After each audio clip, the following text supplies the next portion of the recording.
Assalamualaikum and hello everyone. I am Hanjara from Ilangai samayal. நாம் இன்னைக்கு வீட்டில் இருக்கிற பொருட்களை வச்சு அதுவும் 10 நிமிஷத்தில் ரொம்ப சூப்பராக தேங்காய் தோசை எப்படி ரெடி பண்ணுறதுன்னு சொல்லி வாங்க பார்க்கலாம். தேங்காய் தோசை பண்ணதுக்காக வேண்டிய 150 கிராம் தேங்காய் எடுத்திருக்கேன். துருவி எடுத்த தேங்காயை கிரைண்டரில் போட்டு இது போல் 2-3 தடவை கிரைண்ட் பண்ணி எடுத்துக்கோங்க.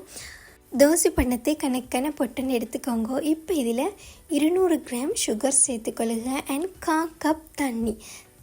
இப்போ இதோட நாங்கள் கிரைண்ட் பண்ணி வச்சுருக்க தேங்காயும் சேர்த்துக்கொள்ள வேணும். இப்போ இது 3 சேர்த்துனதுக்கப்புறமா நல்லா கலந்து விட்டுக்கோங்க. இப்போ நாங்கள் ஸ்டவ் ஆன் பண்ணிக்கொள்ள வேணும். இப்போ இது போல் கைவிடாமல் கலந்து விட்டுக்கொண்டு இருக்க வேணும். இப்போ பாருங்க, இப்போ கலந்து விட்டதுக்கு அப்புறமா தண்ணி எல்லாம் இருந்ததை விட கம்மியாகி கொண்டு இருக்கும் பொழுது நாங்கள் இதோட 1 டேபிள் ஸ்பூன் பட்டர் சேர்த்துக்கொள்ள வேணும். இப்போ பட்டரையும் சேர்த்து நல்லா கைவிடாமல் கலந்து விட்டு கொண்டு இருக்க வேணும்.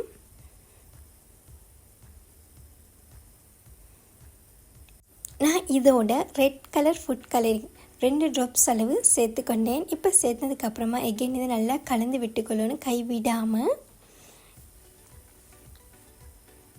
தேங்காய் தோசை நல்லா இன்னும் பால் டேஸ்ட்டாக இருக்க வேண்டுமென்றதுக்காக வேண்டி இதோட 1 டீஸ்பூன் பால் பவுடர் சேர்த்துக்கொள்ளுங்க. அப்படிலாம் கண்டன்ஸ் மில்க் கூட உங்களுக்கு சேர்த்துக்கொள்ள முடியும். இப்போ இதையும் சேர்த்து நல்லா கைவிடாமல் மிக்ஸ் பண்ணிக்கொண்டு இருக்க வேணும். இது ஆப்ஷன் தான், இருந்தால் சேர்த்துக்கோங்க, இல்லாட்டி வேணாம். இது சேர்க்குறதால இன்னும் நல்லா டேஸ்டியாக இருக்கும். நாங்கள் தேங்காய் எடுக்கும் போது நல்லா பச்சை காயாக எடுத்துக்கோங்க, அப்போ இன்னும் பால் டேஸ்ட்டாக இருக்கும் எங்களுக்கு.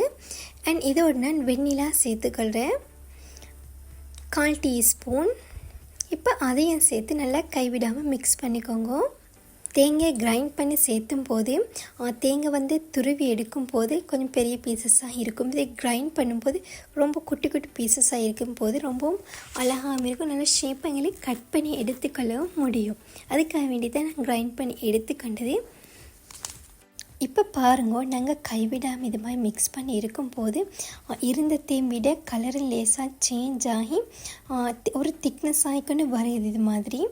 இப்போ நாங்கள் இது மாதிரி இப்போ இந்த ஸ்டைலில் கைவிடாமல் மிக்ஸ் பண்ணிக்கொண்டே இருக்க வேணும்.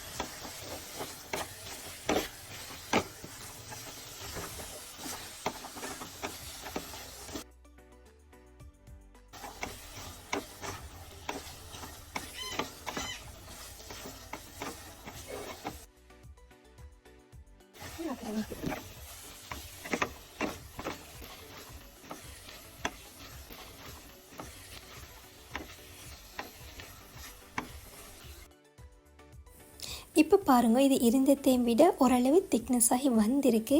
இப்போ இருந்தாலும் இன்னும் எல்லாம் ஒரு உருண்டையாக தான் வர வேணும். ஃபுல்லாக மொத்தமாக எல்லாம் சேர்ந்து உருண்டையாக இருக்க வேணும். அங்கிங்கே தேங்காய் பூ இல்லாமல் ஃபுல்லாக மொத்தமாக உருண்டையாக எடுத்துக்கொள்ள வேணும். இப்போ இன்னும் இதை கலந்து விட்டு எடுத்துக்கோங்க இது மாதிரி. இப்போ பாருங்கள், இருந்ததையும் விட ஃபுல்லாக மொத்தமாக எல்லாம் ஒரு உருண்டையாகி வந்திருக்கு. வந்ததும் இப்போ ஸ்டவ்லேருந்து இதை எடுத்துக்கோங்க. அண்ட் நாங்கள் இதை ட்ரேக்கு சேர்க்க முன்னாடி ட்ரேக்கு பட்டர் அப்ளை பண்ணிக்கோங்க. அப்போ எங்களுக்கு குயிக்காக ரிமூவ் பண்ண ஈஸியாக இருக்கும். இப்போ அதே ஸ்பச்சுலாவால் நான் ஷேப் பண்ணி எடுத்துக்கொள்ள. இது போல் தேங்காய் தோசை ட்ரேயில் போட்டு மொத்தமாக ஷேப் பண்ணி எடுத்ததுமே நல்லா செட் ஆகி வந்திருக்கு. அந்த உடனே தான் நாங்கள் இதை குட்டி குட்டி பீசஸாக கட் பண்ணி எடுத்துக்கொள்ளவும் வேணும். இப்போ உடனே கட் பண்ணதுக்கு அப்புறமா நான் நல்லா இது கூல் டவுன் ஆனதுக்கு அப்புறமா தான் ட்ரேயிலேருந்து இது ரிமூவ் பண்ணி எடுத்துக்கொள்கிறேன். இது கூல் டவுன் ஆனதுக்கு அப்புறமா கட் பண்ண அவ்வளோ ஷேப்பாக அழகாக வராது.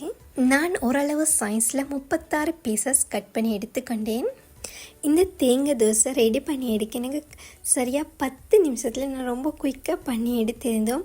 ரொம்பவும் டேஸ்டியாக அண்ட் தேங்காய் தோசையில் பண்ணி எடுத்தேன்னு சொல்ல முடியாத அளவுக்கு ரொம்ப டேஸ்டியாகவும் இருந்தது. இந்த வீடியோ இனி உங்களுக்கு பிடிச்சிருக்கேன்னு நம்புகிறேன். பிடிச்சிருந்தால் லைக் பண்ணுங்கள் அண்ட் உங்கள் ஃப்ரெண்ட்ஸும் ஃபேமிலிக்கும் ஷேர் பண்ணுங்கள். மறக்காமல் சப்ஸ்கிரைப் பண்ணுங்கள். டேக் கேர், பாய்.